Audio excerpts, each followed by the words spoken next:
I'm sure that if I took even one sniff, why, it would bore me to riff.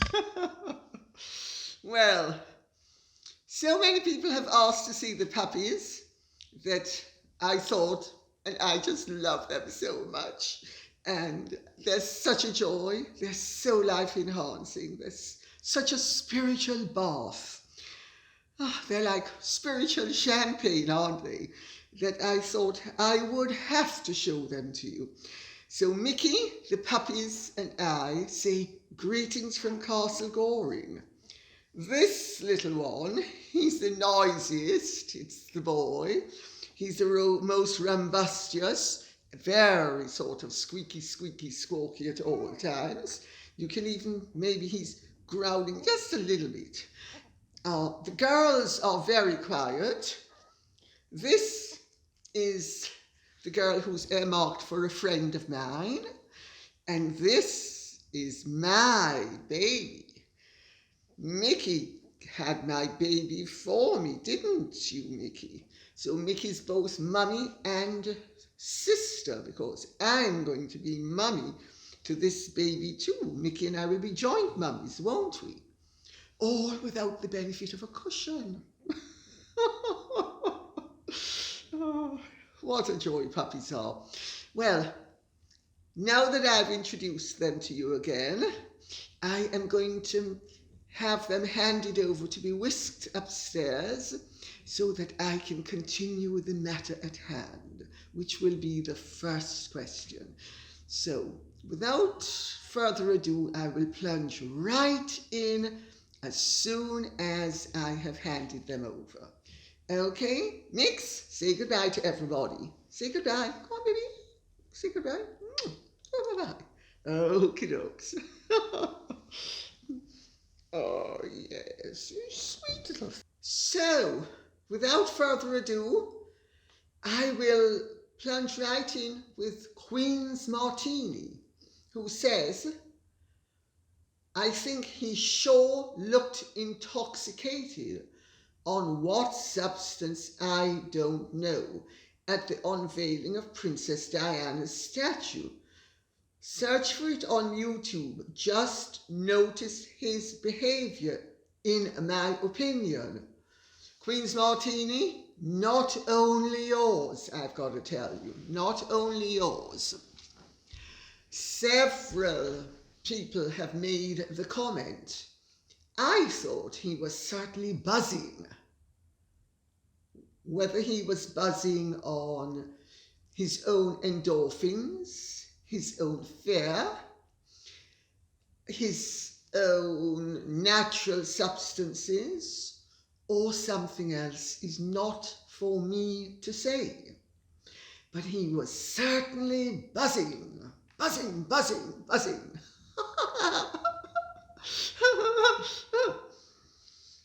Lisa says, as a recovering addict from pain meds, clean and sober 11 years, I don't think he's sober.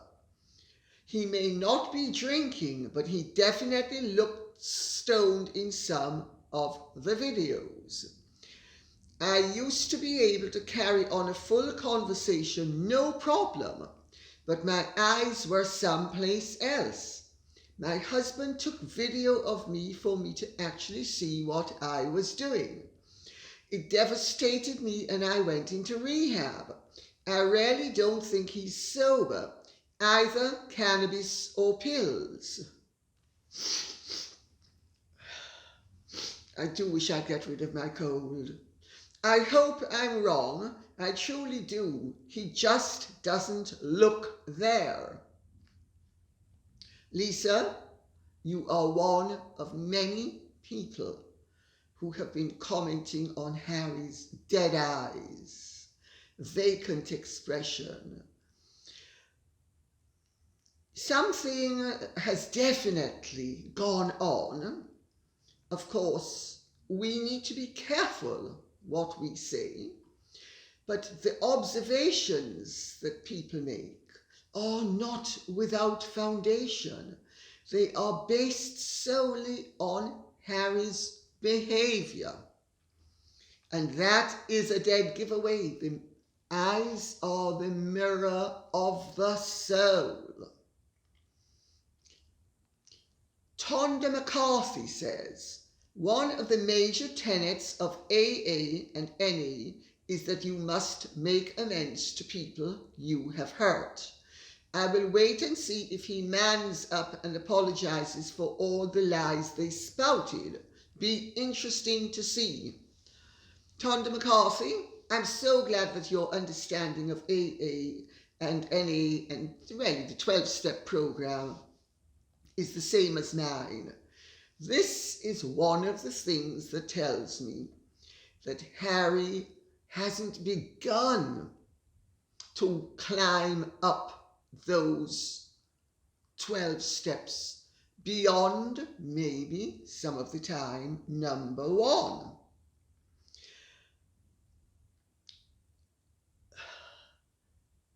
One of the tenets of Alcoholics Anonymous is you take responsibility for yourself and your actions, and you accept that from here on in, you are responsible for yourself.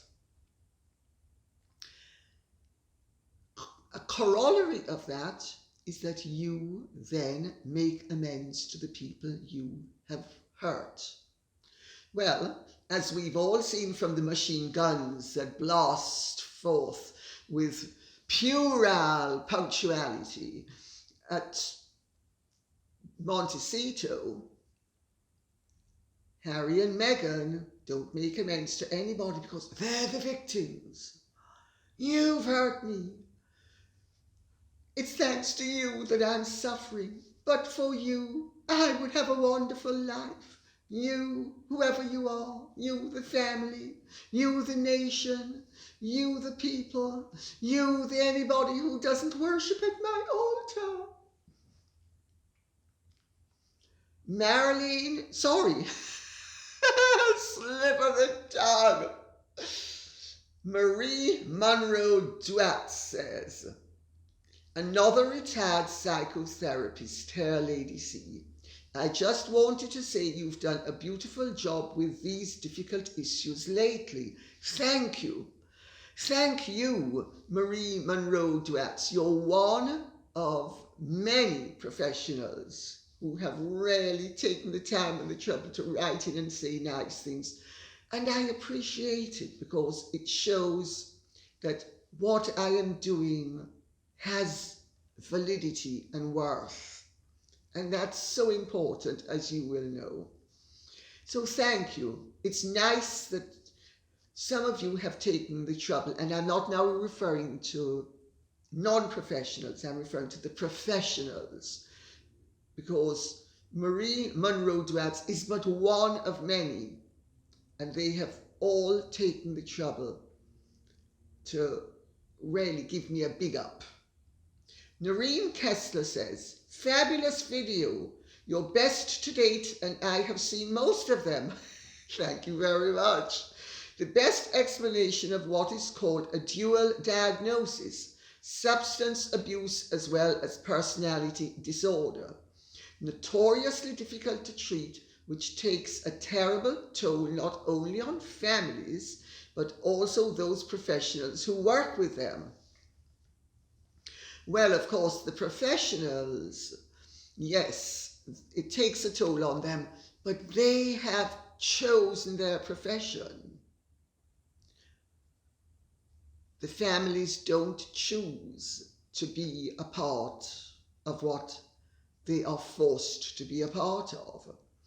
So I would say that yes, everybody deserves compassion, but I say the lion's share of my sympathy for the poor families who are caught up in these sick games and the antics that proliferate with people of this type.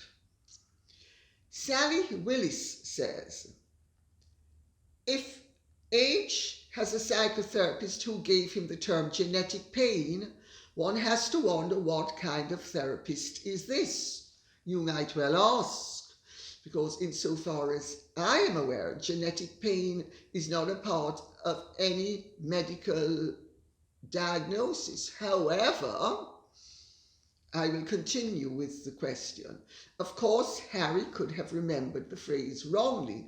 Very easy for that to happen, isn't it? You do need a brain to have a memory.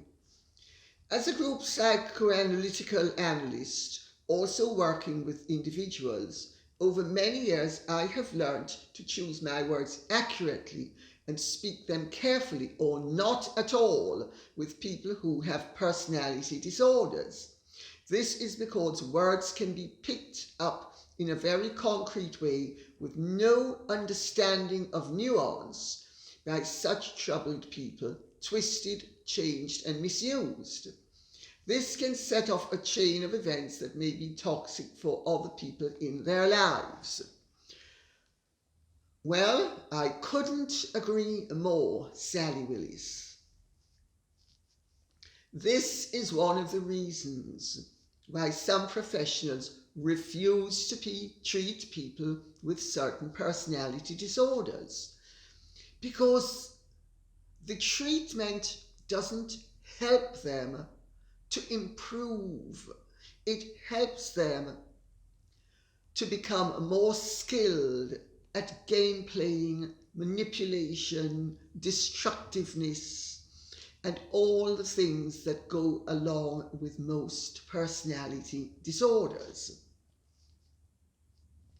It also has to be said that the phenomenon of alighting upon the description of a concept, twisting it, turning it, being obtuse, and absolutely sometimes just point blank refusing to understand the significance of the concept, is not reserved to the patients of psychoanalysts and psychotherapists alone. Politicians do it regularly. Why do you think the world is perpetually in the mess it's in? Because most politicians, most, not all, most politicians who elect to become politicians want power. They start out with a bit of a personality disorder, because who in their right mind wants to rule over other people? But that's another subject for another day. Nick Stone says, "Thank you, Lady C, for your wonderful analysis. As a retired mental health practitioner, I was fascinated. 2 questions. 1, a practical one of how this man could function as a British Army officer. This is a matter of some seriousness. I quite agree, but I'm going to read the question in its entirety and go back to this part of it, as well as answering the other part. 2nd question, in a world that had had COVID and all that has gone with that situation, and now with an international situation threatening war in Europe, indeed we have war in Europe and a nuclear threat, do you not think the general public will be totally alienated and angered at this deluge of personal self-obsessed crap from a man of limited intellect and endless stupidity and arrogance, who needs to grow up and face reality, sickening and totally nauseating sewage from their elite putrid bubble? Thank you, Lady C, and love the puppies. Hope to see them soon. I hope you are looking, because you will have seen them. Nikos." Well, Nikos, the first part of the question I'm going to take first. How could Harry have functioned as a British Army officer? With help and support, because of his position, because it was going to play well, because traditionally members of royal families have joined one of the armed forces, whether it's Navy, Army, Air Force. And some of them are more obtuse than others. Some of them are capable. Prince Philip was extremely capable. Prince Charles was capable. Prince Andrew was a genuine hero. Harry? Well, let's put it this way. His performance doesn't bear too much inspection. He was very motivated, and he has talents. He has physical talents, and he had application in certain regards. So he got help, but he passed the exams. He was very motivated, but he hit a glass ceiling, because rarely, you can't bottle feed a baby forever, especially when the baby is an adult and an army officer. But as long as he was a middle-ranking army officer, he was basically executing orders. And then he was cocooned in that he was surrounded by people who protected his life against actual danger. And of course, it played well for the army to have him in it. Now, William actually was a proper officer, and William rarely did well. But Harry also served a useful purpose. He was a mascot, and he was, at the time, a useful tool for the army and for the royal family. Now, as to the second part of the question, they have their niche, they have their slot, they have their place. They don't know it, but they have it. They are the ghouls that all of us are looking at, fascinated as to what other antics are they going to come up with. They are like the Addams family come to life. Other toxic couples like Bonnie and Clyde and any other toxic couple you can think of, who have treated the world over the years to really quite horrendous forms of fascination, but fascination nevertheless. He is surrounded by people who lead him to believe he's cleverer than he is. It suits them. They're making a lot of money out of him. They're also building their careers on his back. It's really imbecilic abuse, the abuse of an imbecile. It's really very uncharitable. I mean, we have elder abuse that people don't approve of. We have child abuse that people don't approve of. We should not really approve of professionals for their own financial gain, enriching and exploiting imbeciles, but they're doing it. Sam B.A. says, very interesting as always. I'm not surprised they would go to such lengths. What do you think of that ex-employee saying how horrible the pair is with their employees? I can see you're an American. And you know how I know you're an American? Because you get it right. How horrible the pair is. Pair is singular.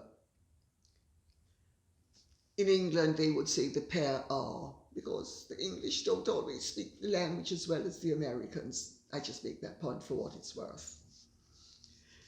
H, being very sloppy, dirty, or is it rather brown-stained underwears, just wandering, abandoned on the bathroom floor?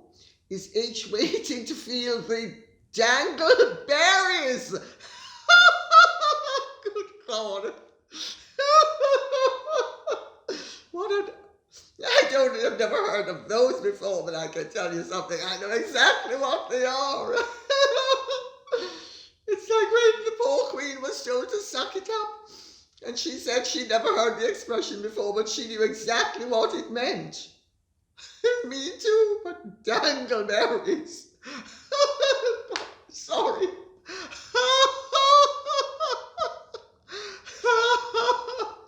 Oh gosh, this is too funny for words. Is H waiting to feel the dangleberries before taking a shower? Oh well, maybe he's a sensualist. Should I tell you, in fairness to Harry and other people,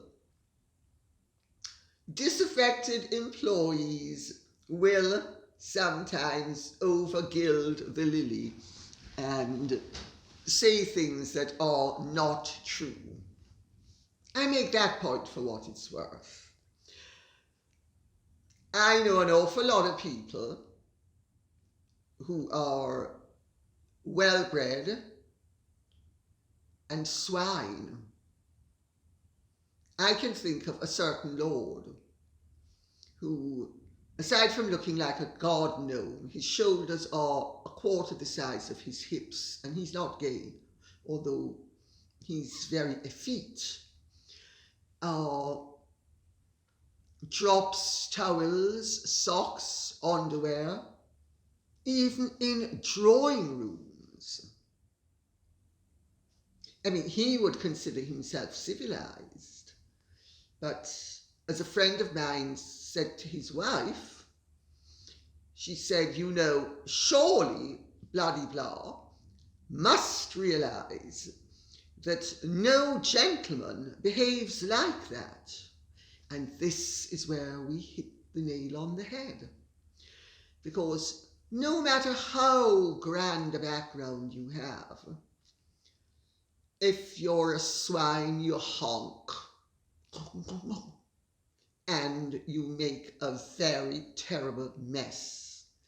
And you have no respect for others. And you have no respect for yourself. Otherwise, you wouldn't drop dirty underwear on the floor for staff to pick up. In fact, I'll tell you what my mother used to tell us. She used to say, never, ever have a servant wash your panties for you. Wash them for yourself. I used to think, why? Well, there's a very good reason why, as it turns out. There's several good reasons why. But the first one is, if you wash your own underwear,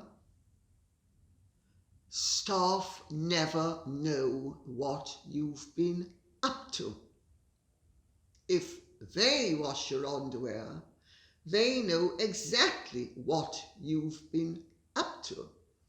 And I'm sure my mother did it because she didn't want anybody knowing what she was up to. Maybe I'm being unfair. Maybe she was just very fastidious, and she was fastidious.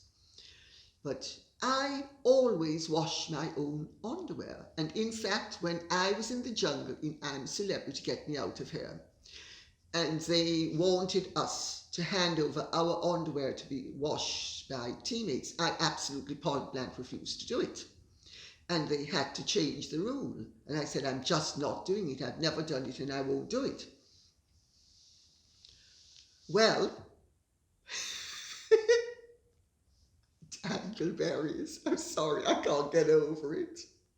Oh gosh. Well, maybe if he wasn't inconsiderate, presuming that they're speaking the truth, and they might well not be, and bending over backwards to give him a way out here, and also to make sure that I stay within the accepted norms. So let's cut him a bit of slack. Possibly it's all made up, and if it isn't, horrendous, horrendous. Lulu3152 says, "Hi Lady C, I have a question for you. With all your experience in the publishing world, I'm wondering if the royal family's lawyers are entitled by law to get an advance copy of the book, so they can request slanderous or incorrect content be removed before publishing. Spun lies are still lies after all." That's a very interesting question, and I'll tell you how it works. Because I know writers who've written books that they have submitted to the palace. The palace has asked for corrections. They've made the corrections, and everything's been fine. I also know of other cases where writers who have written books that were corrected hand in a manuscript and it comes back with no corrections. And there is a reason why. If they correct some inaccuracies, it means that the ones that they don't correct are accurate. So in a situation like this, the royal family, as does anybody else, has the right to get in touch with the publisher and put them on notice that they will be watching for the book. And if it is defamatory in any way, they will be taking action, and that they will apply for the book to be withdrawn. That is a right that everybody has, royal or non-royal. That they can do, but they don't need to do that, because everybody has the right to sue when a book is published that is inaccurate. Now, the difficulty in terms of Harry's memoir is that in the United States of America, it's not enough if you're a public figure to prove defamation. You have to prove malice as well. Yes, let us see what happens, because if Harry and Meghan should write something that is totally off the wall, it's not beyond the realms of possibility that action will be taken. But I think the most likely cause of action will be none. They will just ignore it. As simple as that. Harry and Meghan are banking on that. So are the publishers. Let's see what happens.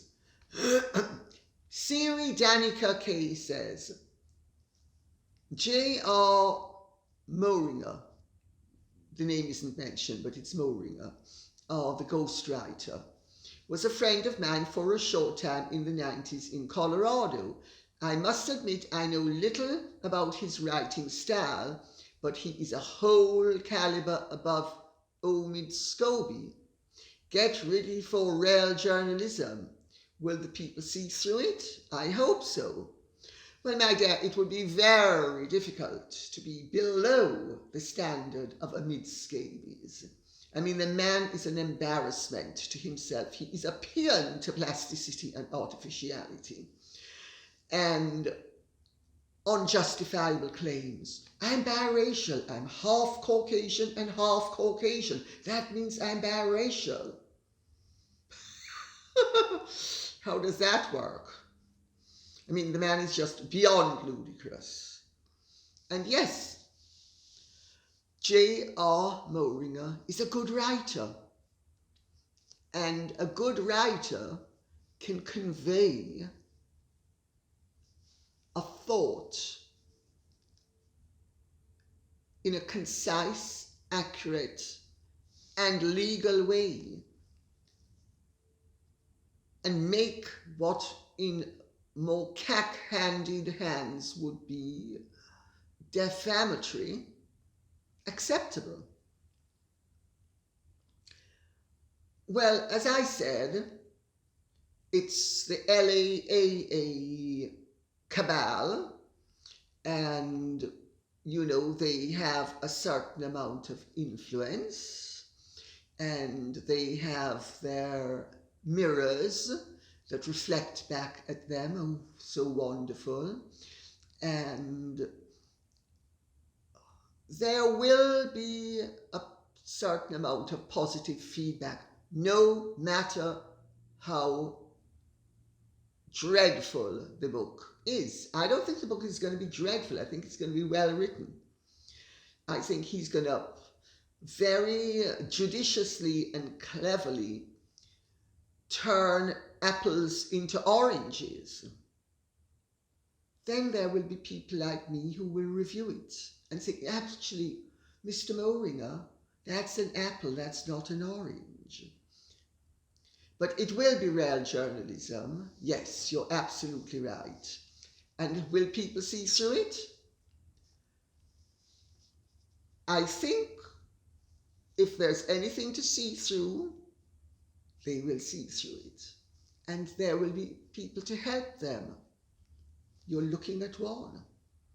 An awful lot of people have asked me if I will review it, and I certainly will. Mara Watson says, Lady C, what do you think of Harry saying that his second book is only to be released after the Queen's death? Surely our monarch doesn't need to worry about what he could possibly say that could be negative about her family. He has turned out to be a loose cannon. Always look forward to your new videos. Thank you, Mara Watson. I think it's absolutely appalling that Harry would have made an announcement like that, because it is saying, I am holding back until you're dead because I have some respect for you. And when you're dead, I am just going to, what were those things? The dangles that somebody spoke about a bit earlier up. What were they called again? Oh gosh, sorry, I've forgotten what they're called. They are like literary dangleberries, to be very impish and naughty. And you, as you can see, my impish sense of humour is absolutely delighted with such an obscene and naughty expression. Gosh, I know sometimes I have the mentality of a child. I can't help it, though it's so funny. But it's not funny if Harry is giving literary dangleberries to his granny. That's not funny at all. In fact, it's pretty dreadful. You know, it's absolutely appalling. And will it concern her? Well, there's nothing she can do about it, is there? Does it concern her? My understanding is that of course it concerns her. I mean, she's caught between a rock and a hard place. She's caught between the institution to which she has dedicated her life and the interests of the institution, the rest of her family, and this loose cannon, as somebody has rightly called him. It's inexcusable, really. Karina Ricks says, question, dear Lady C, is there any reason Samantha Markle would sue for damages for such a small amount of money? $75,000 is really a small amount and hardly worth going to court for. Will the courts not see this as frivolous and squash the case? I and many would love to see that awful Meghan woman answer to her lies and treachery against two families she has purposely tried to destroy. She has brought nothing but despair to everyone involved. Well, also, let's actually, in fairness to her, she's brought a great element of diversion and, shall we say, ghoulish fascination, because she really has, Rush, look at that train, it's about to crash. It's so awful, I can't take my eyes off it. So she's destroying the royal family, destroys thousands of people that benefit from the charities and employment it provides and supports. Very good point. Hoping this litigation will at least put the brakes on that destructive and runaway train. Another question on the topic of family. Not only has she ghosted her white family, who and where are her black family? She never talks about them. There are no photographs or evidence of family life with Doria's family. It's as if they don't exist. Well, why would they exist? Why would anybody exist? The only person who exists for her is herself. And of course Doria, because she needs to trot her out to sort of give a little bit of colour credibility. But I mean, the others, no necessity, none at all. And I mean, her black uncle died the other day, as did her white uncle. She didn't even send a condolence card to either family. She didn't give a wreath, but she was so upset that Harry had to rush back from England to console her.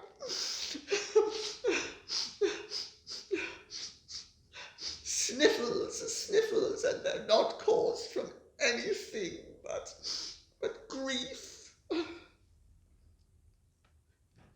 It's as if they don't exist, much like her alleged children. It's all so odd and confusing. Well, her children, alleged or otherwise, do exist. And they are being cleverly marketed, monetized, withheld, privatized, and commercialized under the guise of their privacy being respected, as if Prince George and his siblings don't have privacy. I mean, when you're famous, you need to accept the fact that you're famous, and you don't expect to be treated as if you are not famous when it suits you, and famous when it doesn't. And the press, by and large, are pretty respectful where children are concerned. Now, to answer the question about the court case, my understanding is that Samantha Markle, who is actually far more intelligent than Meghan, has chosen a low amount to demonstrate indubitably that this is not about money. This is about the preservation of her family's reputation, her own and her father's. She is doing what Thomas Markle can't bring himself to do, but has agreed that his daughter can do,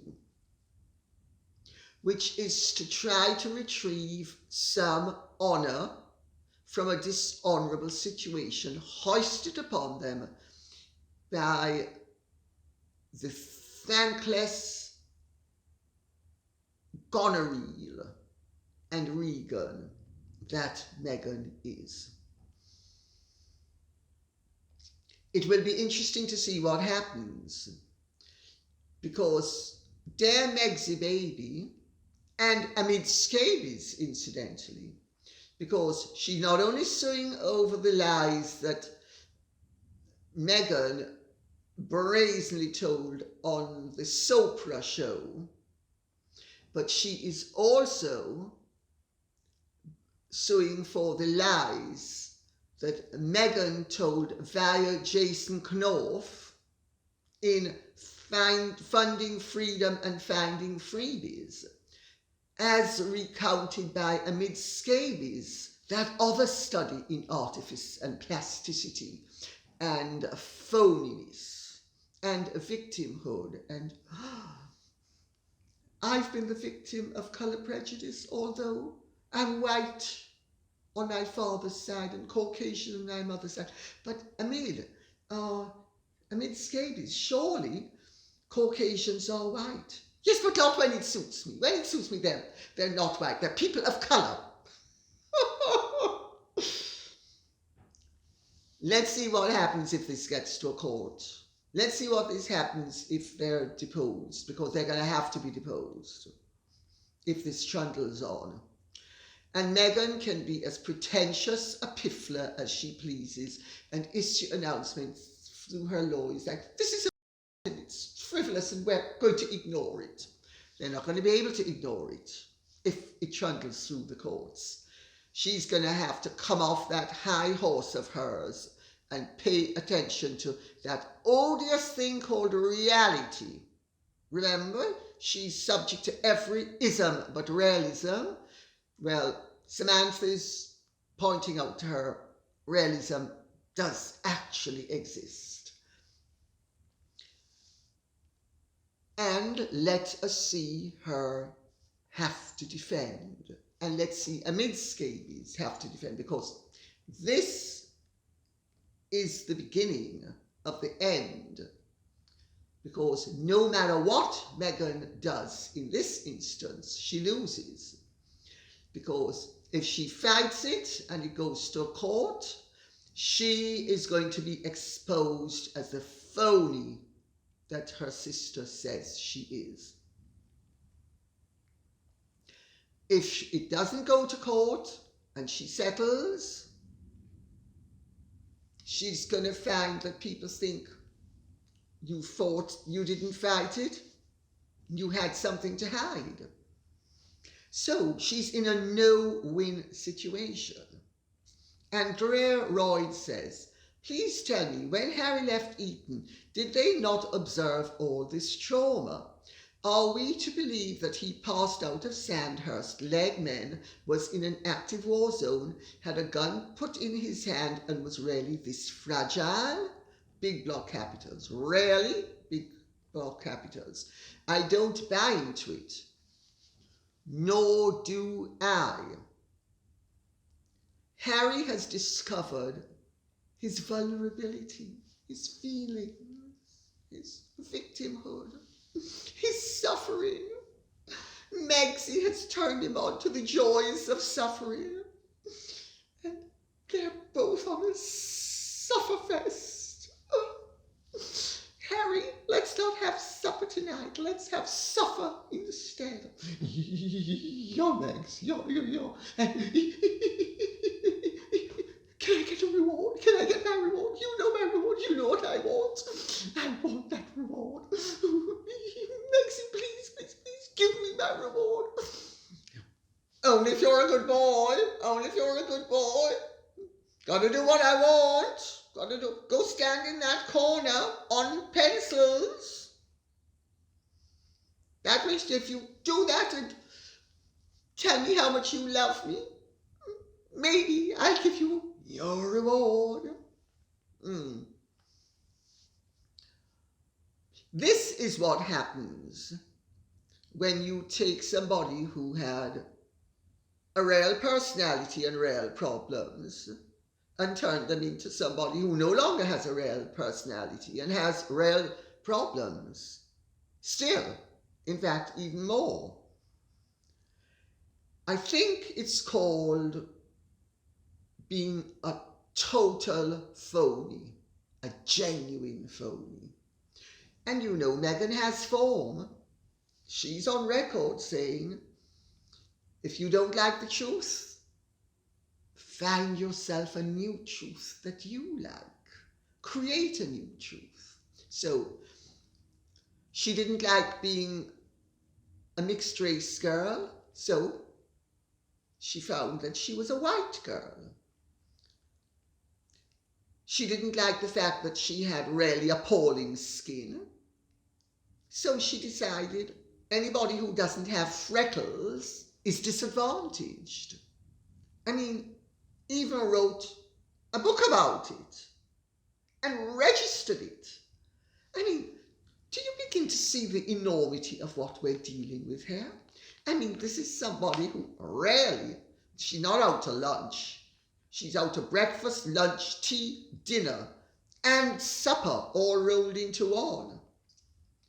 13579 Oneida says, how will Sunshine Sachs, Oprah, Gayle King, amid scabies, Netflix, Spotify and CBS feel or react if something happened to the Queen, Prince Charles, the Duchess of Cornwall, Prince William, HRH Duchess Catherine, Princess Anne, Prince Edward, Countess Sophie, or any British citizen, because of all the lies they have helped Harry and Meghan promote for money? It's a dangerous game they are playing at innocent people's lives for money, in my opinion. I think a word or two might be missing there, but I think we get the message. Also, do they even think that maybe their clients may be inflating the truth and may need in-house psychological mental treatment that they are taking advantage of? Two unstable clients, in my opinion.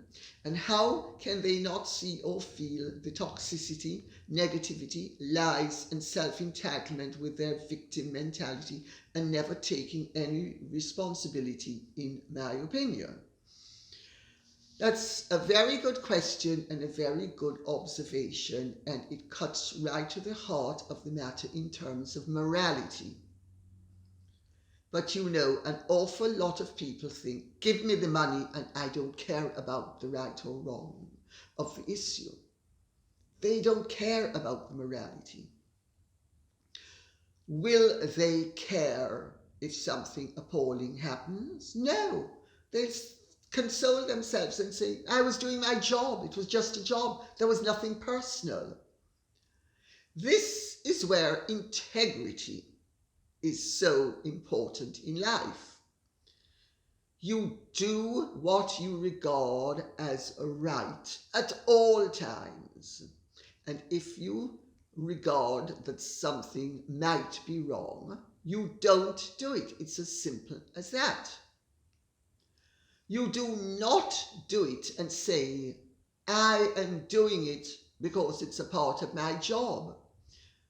Decent people do not use the fig leaf of professionalism to behave amorally. Only amoral people behave like that. Regrettably, amoral people proliferate, and some are more successful than others. And in fact, sometimes the more amoral you are is the more successful you are, because you don't care who you harm as your objectives are being achieved. And we are seeing a whole industry of amorality flourish at the expense of the royal family. And they don't care, because they are able to console themselves with the fact that the royal family is royal, they're privileged, they think it doesn't really matter. Of course it does matter. They're human just like anybody else. But I have seen over the years how people in the press, people in PR, chancers, commercial people, view people who are born privileged as not quite human. They dehumanize you. I've experienced it for much of my life. Will they feel anything if anything untoward happened? absolutely not a chance. You have to be decent to have empathy. Maggie Maynard says, "Good morning, Lady C. Marvellous video as always and so respectful to your audience. Thank you. Do you know if Charles is financing H? Rumours are rife that he is. That would be footing the bill for this trash feast. The perpetual damage has inflicted upon his loving family is beyond shocking, and he is still dishing it out. The bestowed privileged life this middle-aged numpty has squandered just shows how odious he is." My understanding is that Prince Charles is not funding Harry. So let's leave it at that. Harry and Meghan are scratching around to fund themselves. They obviously don't realise that if you are going to dinner, you don't go into the chicken shed and scratch in the chicken muck and then sit down to dinner. They have opted for a life of chicken foot, chicken squalor. Let's see when they start to really pay the price. Because at the moment, they're only paying part of the price. And I'm not sure they'll ever pay the whole price. Because they have all of the people just mentioned who are a whole industry happy to sustain them in their discreditable behaviour. M. Corbett says, "Do you know what is happening with the bullying investigation? My understanding is that the bullying investigation is a private investigation, and the intention is to keep the investigation and the findings private unless it becomes expedient to make them public. It's a Damoclesian sword that the royal family is hoping will restrain Meghan slightly. My feeling is they're whistling in the wind." D. Peters said, "When I read or hear about Harry's latest antics, I always remember him saying, 'I have a lot of my mother in me,' and I have to agree.